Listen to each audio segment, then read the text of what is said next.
ఇది ఆ రోజున ప్రభుత్వము ఒక యాడ్ రూపంలో ఫుల్ పేజ్ ఇచ్చింది. ఏమని ఇచ్చారు? పంచాయతీలను ఏకగ్రీవం చేసుకుందాం. ఈ మాట ఎవరన్నారండి? ఇదే జగన్మోహన్ రెడ్డి. దేన్ని ఏకగ్రీవం చేయాలంటున్నాడు? పంచాయతీలను ఏకగ్రీవము. దేనికంట? గ్రామాభివృద్ధికి సోపానాలు వేసుకుందామట. ఇంకా ఏకగ్రీవాలతో ప్రశాంతమైన గ్రామాలు, అన్నదమ్ముల ప్రజలు. ఏది కత్తులు పట్టుకొని వెనకబడి వెంట నరుకుతుంటే అది ప్రశాంతమైనటువంటి గ్రామాలట.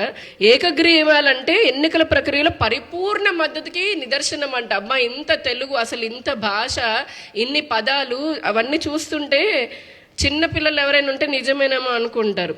ఆయన పైగా ప్రోత్సహించారు. ఎంత? 2000 వరకు జనాభా ఉంటే 5 లక్షలు. ఇది ఇక్కడ ఉంది చూడండి. 2000 వరకు జనాభా ఉంటే 5 లక్షలు, 2000 నుండి 5000 వరకు ఉంటే గనక 10 లక్షలు, 5000 నుండి 10,000 జనాభా ఉంటే 15 లక్షలు, 10,000 పైబడ్డ జనాభా ఉంటే 20 లక్షలు. ఇంకొక అద్భుతమైన కొటేషన్ ఏంటంటే, ఇది పార్టీ రహిత ఎన్నికలంట. ఆ రోజు అంత మాట్లాడారు కదా, మరి నిన్న మొన్న ఏం మాట్లాడారండి? ఇదిగో ఇది ఆయన మాట్లాడింది.